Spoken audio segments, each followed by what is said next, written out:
পরিষদের প্রশাসক নির্বাচিত হওয়ার পরে আমি সর্বপ্রথমেই আল্লাহর কাছে কৃতজ্ঞতা প্রকাশ করি এবং ধন্যবাদ জানাই মাননীয় প্রধানমন্ত্রী মহোদয়কে।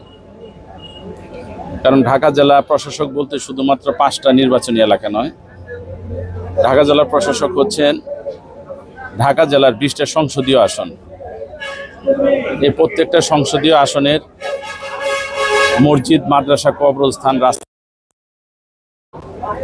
এবং যারা অসহায় দরিদ্র তাদেরকে যেমন অবকাঠামো উন্নয়ন হবে, তেমনিভাবে ঢাকা জেলার যারা অসচ্ছল তাদেরকে কর্মমুখী শিক্ষা ব্যবস্থার মাধ্যমে দরিদ্রতা দূর করে আমি আমার নেতা বিএনপির সম্মানিত চেয়ারম্যান মাননীয় প্রধানমন্ত্রী জনাব তারেক রহমানের যে অঙ্গীকার সেটাকে আমি বাস্তবায়ন করব।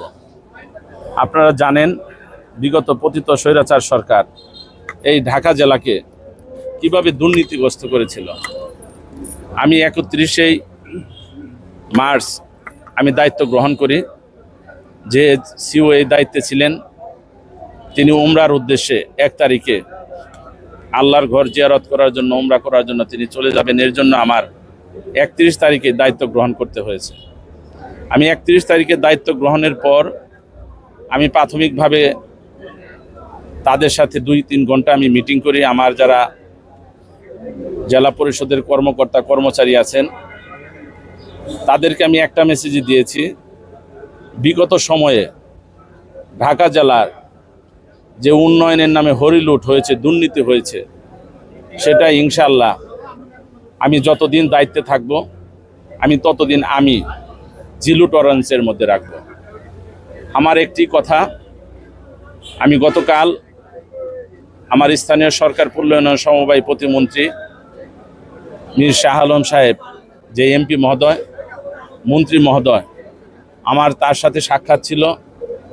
আমি তাকেও বলেছি আমাদের ঢাকা জেলার যে সম্পত্তি আছে সেগুলো বিগত পতিত স্বৈরাচার সরকার বিভিন্নভাবে বেহাত করে রেখেছে, তারা হরিলুট করেছেন। আমাদের ঢাকা জেলার 405 একর সম্পত্তি আছে। এই সম্পত্তিটাকে যদি আমরা ঢাকা জেলায় প্রপারভাবে ইউটিলাইজ করতে পারি, আমরা যদি সেই অবকাঠামো উন্নয়ন করে রাজস্ব আয় করতে পারি, তাহলে ঢাকা জেলায় বাংলাদেশের মধ্যে রাজধানীর যে জেলা, সেটা আমি বিশ্বাস করি জেলা পরিষদ যে একটা নাম আছে, সেটা একটা অর্গানাইজেশন আছে, সেটা একটা ইনস্টিটিউশন হিসেবে সারা বিশ্বের মধ্যে একটি সুনাম অর্জন করতে পারবেন। দৈনিক আজকের বাংলা .net